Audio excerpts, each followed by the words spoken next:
2S itu. Yang Jadi narsumnya menunjukkan itu apa? adalah Menunjukkan bahwa di atas Pak Marji masih ada duet 2S. Satu orang Maroko, satu orang Indonesia. Ini yang harus dibongkar. Kenapa hal ini bisa terjadi? Gitu lah. Bahkan ini informasi lagi saya dapatkan. Ini menyedihkan. Di saat seharusnya tim ini serius mempersiapkan di round 4, saya dapat informasi yang valid. Dan rasa saya informasi saya ini akan dibahas dalam rapat Exco. Ya, Apa itu? Yaitu bahwa Patrick Kluivert dan kawan-kawan itu tidak memberikan pelatihan strategi dan taktikal kepada pemain. Jadi tidak ada strategi yang dipersiapkan, lalu strategi ini tidak ada disimulasikan atau dibikin game plan-nya. Nah, saya ini pengelola klub ya, saya nggak pengamat loh, ya Yudi. Ya. Saya ini pengelola klub, saya tahu setiap klub saya mau bertanding, ya pelatih menyiapkan strategi untuk menghadapi lawannya. Nah, strategi itu dirancang game plan-nya lalu disimulasikan dalam latihan. Ini tidak. Nah, ini tidak ada. Ya bahkan pertemuan technical meeting itu hanya sesaat, hanya nggak lama, sesaat sebelum ke stadion. Nah, bahkan seorang Sumarji pun, manajer timnas, kita komentari juga tidak diberikan kesempatan. Ada beberapa hal yang kita bikin list poin dari pernyataan Andre Rosiade. Yang pertama itu, jadi ada podcast yang dibuat setelah Indonesia kalah dari Arab Saudi. Besoknya kalau nggak salah. Podcast itu dikritik, narsumnya Jay Itzes dan Tom Haye. Nah, izinnya kedua S itu. Tanggapan dari Andre Rosiade, tidak diketahui Pak Sumarji, yang dalam hal ini kan BTN, Exco dan juga manajer timnas harusnya tahu hal itu. Nah, itu menjadi salah satu bukti 2S ini dianggap berpengaruh menurut Andre Rosiade. Itu yang pertama, Mas Yova.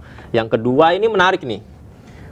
Dapat informasi dari internalnya Andre Rosiade bahwa Kluivert tidak adaptif dengan apa yang akan terjadi lawan di putaran 4. Jadi latihannya itu cuma latihan biasa aja, tapi tidak misalnya Arab Saudi nanti akan seperti ini, nah kita responnya seperti ini, Irak nanti seperti ini, kita latihannya begini, kita mengantisipasinya dengan cara begini. Tidak ada menurut Andre Rosiade, laporan dari orang internal katanya.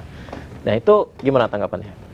Kalau untuk latihan di Arab pun kemarin kan sempat tertutup ya. Jadi saya membaca itu sebenarnya ada beberapa latihan strategi yang diperagakan lah di iniin sama siapa? Kluivert mengenai menyerang, transisi bermain segala macam. Itu sebenarnya ada gitu. Tapi ya balik lagi, Kluivert mungkin salah dalam menentukan pemain kalau saya.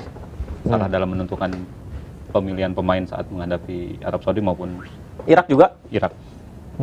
Kalau saya sih melihatnya seperti itu. Tapi kalau yang soal podcast gimana? Kayaknya emang pernah dilarang deh waktu salah satu podcast apa gitu ya, orang Indonesia. Nggak boleh ya, dimarahin sama Pak Sumarji kalau nggak salah. Tapi tiba-tiba kemarin ada podcastnya. Ya, saya kurang tahu kalau untuk podcast itu aturan. Tapi kan emang nggak etis ya? Iya, sebenarnya sih ya. Karena itu kan di luar ini ya. Jadi itu akan membahayakan untuk skuadnya. Maksudnya saat berbicara itu kan membahayakan lah.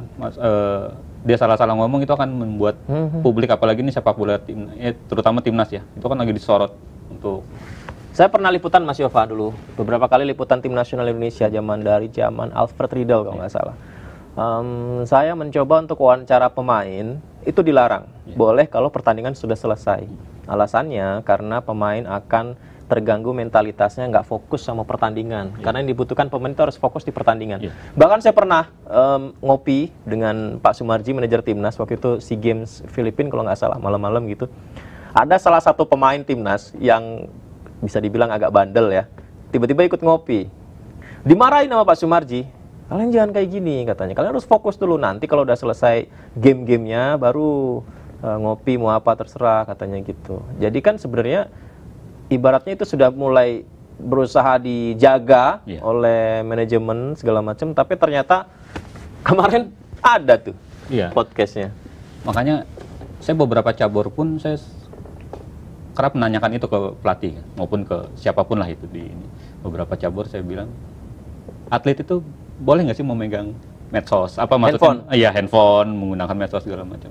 Ada beberapa cabur yang melarang itu karena kalau sudah masuk misalnya pelatnas atau hotel gitu ya sudah gitu. Mereka harus fokus untuk mempersiapkan pertandingan itu. Setuju sih. Ya udahlah, udah terjadi juga ya Kluivert. Sama ini juga ya Mas Yova ya. Kalau misalnya Kluivert tetap dipertahankan gitu, kayaknya nggak akan berkembang ya. Setuju nggak sih? Ya setuju. Apalagi ini, kalau saya sih melihat ini karena desakan ya. Desakan dan perintah presiden pun harus ada evaluasi besar-besaran.